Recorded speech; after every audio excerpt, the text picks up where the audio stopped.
बच्चों, आप सभी का हमारे YouTube चैनल आइडियल देव क्लासेस में स्वागत है। बच्चों, आज हम आपके लिए प्रोजेक्ट कार्य 1 लेके आए हैं, जो विषय विज्ञान के लिए और किस कक्षा के लिए, कक्षा 6वीं और 7वीं के लिए।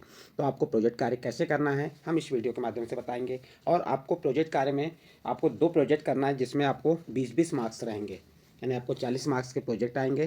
तो आपको यहाँ पे हम 2 प्रोजेक्ट बना के बता रहे हैं किस प्रकार से आपको आपके घर में ही बनाना है, अपने माता पिता, अभिभावक या दोस्त भाई बहनों की सहायता से या शिक्षक की सहायता से। तो चलिए देखते हैं प्रोजेक्ट 1 में क्या कहा है। प्रोजेक्ट 1 में क्या कहा है, भोजन पर प्रोजेक्ट कार्य अपने माता पिता अभिभावकों के सहयोग से पूर्ण कीजिए। किस पे करना है, आपको भोजन पर एक प्रोजेक्ट कार्य करना है।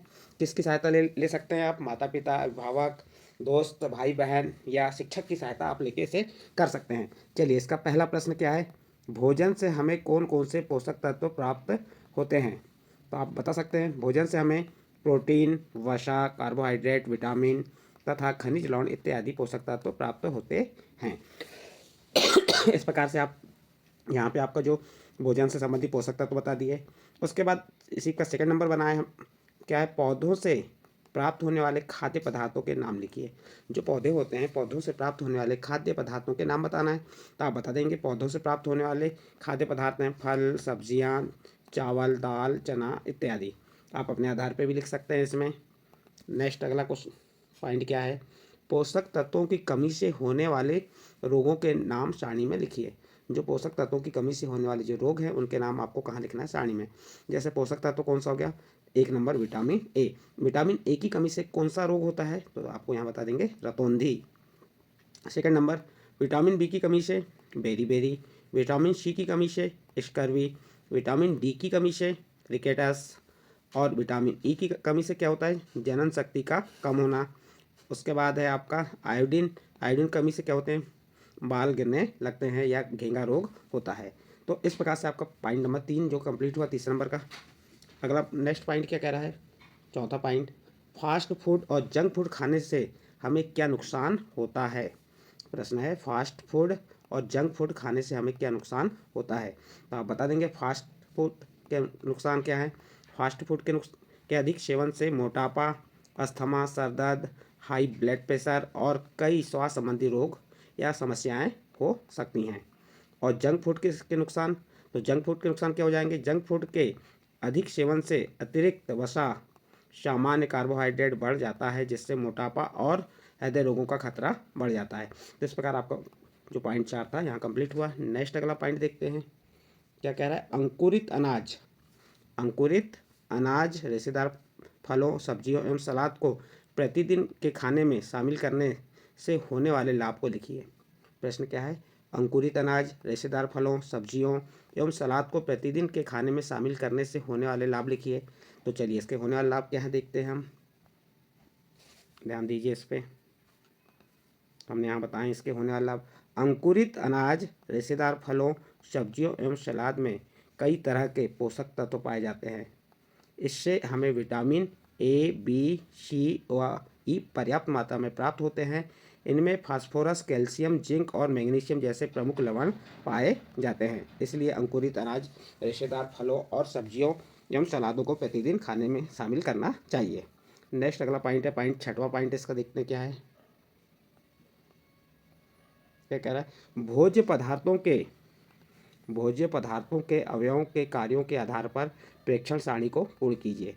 देखिए, यहाँ भोजन के पोषक तत्वों के कार्य, किस पोषक तत्व की आवश्यकता होती है, किस पोषक तत्व की आवश्यकता होती है, स्रोत किस भोज्य पदार्थ में पोषक तत्व पाया जाता है। तो देखिए, नंबर 1, अधिक ऊर्जा पैदा करने वाला क्या है, कार्बोहाइड्रेट व वसा। कौन सा पोषक तत्व है, कार्बोहाइड्रेट व वसा। और इसके स्रोत क्या होंगे, अनाज, बादाम, गन्ना। फिर सेकंड नंबर देखिए, शरीर को निरोगी बनाए रखने वाला, तो विटामिन ए, सी, डी इसमें आ जाएगा फल, सब्जियाँ। फिर तीसरा नंबर, अस्थियों और एवं दांतों का निर्माण करने वाला, कैल्शियम हो जाएगा, पत्तेदार सब्जियाँ एवं मछलियाँ।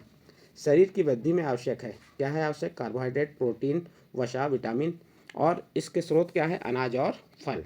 तो इस प्रकार आपका 6वां पॉइंट यहाँ कंप्लीट होता है। इसके बाद 7वां पॉइंट में क्या दिया देखते हैं, अपने घर से विभिन्न अनाजों के कुछ दाने, मटर, मक्का, चना, गेहूं व सेम के लेकर उन्हें मिट्टी के अंदर रखकर उसमें नियमित पानी डालिए। वह बीजों के अंकुरण का अवलोकन कर सारणी को पूर्ण कीजिए। चलिए देखते हैं, यहाँ पर क्रमांक दिया है, अनाज दिया है, अंकुरण में लगने वाला समय या दिनों में। तो मटर कितने दिन लग जाते हैं? 4 से 5 दिन। मक्का को 5 से 6 दिन। चना को अंकुरित होने में कितना समय लग जाता है अंकुरण में? 3 से 4 दिन। गेहूं को 4 से 6 दिन और सेम को 3 से 4 दिन। आप इसका प्रयोग करके आप इस प्रकार से लिख सकते हैं। चलिए, यहाँ पे आपका ये 7वां पॉइंट कंप्लीट होता है। इस प्रकार आपका जो प्रोजेक्ट 1 था यहाँ पे कंप्लीट हुआ। किस विषय का? विषय विज्ञान का। इसके बाद प्रोजेक्ट 2 क्या है देखते चलिए। इसमें क्या दिया है? जल पर प्रोजेक्ट कार्य अपने माता पिता अभिभावक के सहयोग से पूर्ण कीजिए। किस पे करना है? जल पे है ये। जल पर प्रोजेक्ट कार्य अपने माता पिता अभिभावक के सहयोग से पूर्ण कीजिए। देखिए, इसका नंबर 1 दिया जल के बारे में। आपके द्वारा एक दिन में उपयोग की जाने वाली जल की मात्रा का अनुमान लगाकर लिखिए। क्या कह रहा है? आपके द्वारा एक दिन में उपयोग की जाने वाली जल की मात्रा का अनुमान लगाकर लिखिए। यहाँ पे आप इस प्रकार सारणी बना लेंगे। यहाँ क्रमांक लिख देंगे, यहाँ क्रियाकलाप, और यहाँ पे क्या लिखेंगे? उपयोग किए गए जल की मात्रा। नंबर 1 पीने में। तो आप प्रतिदिन पीने में कितना पानी यूज़ करते हैं? 2 लीटर। जितना पानी आप उपयोग करते हैं वह लिख देंगे। फिर ब्रश करने में जितना पानी आपको लगता है उतना लिख देंगे। यहाँ पे हम 2 लीटर बताए हैं। नहाने में जितना भी पानी आपको यूज़ करते हैं, उपयोग करते हैं, उसको लिखना है। इसी प्रकार बर्तन साफ करने में, कपड़े धोने में, शौचालय, घर साफ करने में, गाड़ियों साफ करने में, कोई अन्य उपयोग में कुल उपयोग किए जल की मात्रा। तो आप जितना जल उपयोग करते हैं यहाँ पे आप उसको लिख देंगे। यहाँ हमने अपने आधार पे बताया, आप अपने आधार पे इसे लिख सकते हैं। इसके बाद इसका नंबर 2 क्या कह रहा है? चलिए देखते हैं नंबर 2 में। आपके घर में पीने के लिए एवं विभिन्न कार्यों के लिए जल कहाँ से प्राप्त होता है? तो आपको ये अनुमान लगाना पड़ेगा कि जो हम पानी पी रहे हैं या जो जल का हम उपयोग कर रहे हैं तो कहाँ से कर रहे हैं। तो हमने यहाँ बताया हमारे घर में पीने के लिए एवं अन्य कार्यों के लिए जल हैंडपंप, नल, बोर, कुआं आदि से प्राप्त होता है।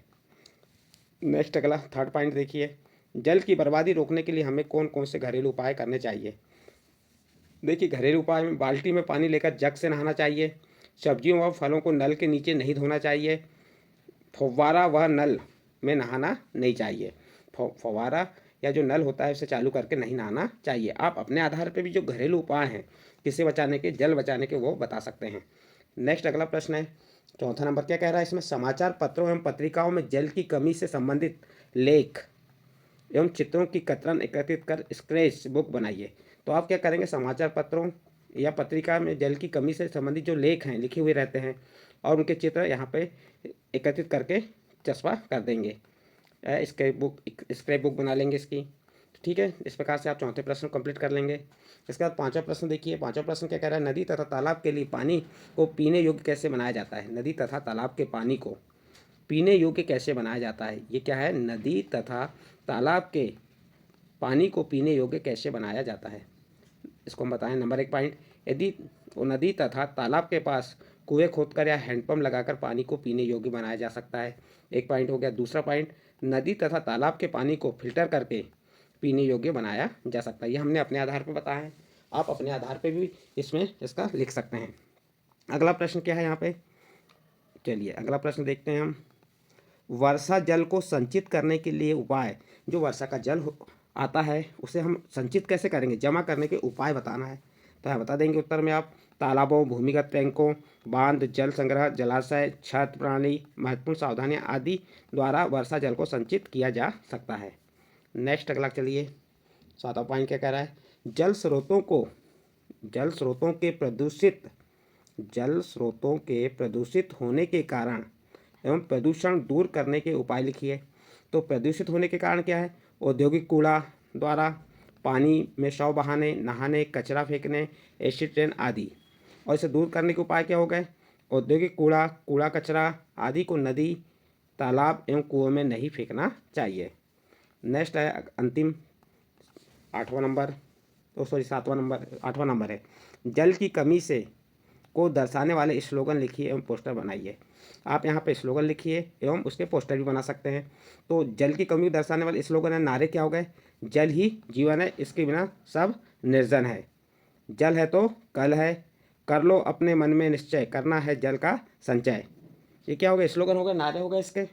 इसका चौथा क्या है? जल संरक्षण हमारा दायित्व ही नहीं, कर्तव्य भी है।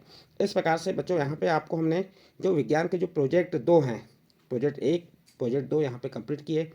ये किस कक्षा के लिए? कक्षा 6 और 7 के लिए। यदि आपको ये प्रोजेक्ट अच्छे लगे हों तो आप हमारे चैनल आइडियल देव क्लासेस को सब्सक्राइब कीजिए, लाइक कीजिए एवं अन्य ग्रुप में शेयर जरूर कीजिए।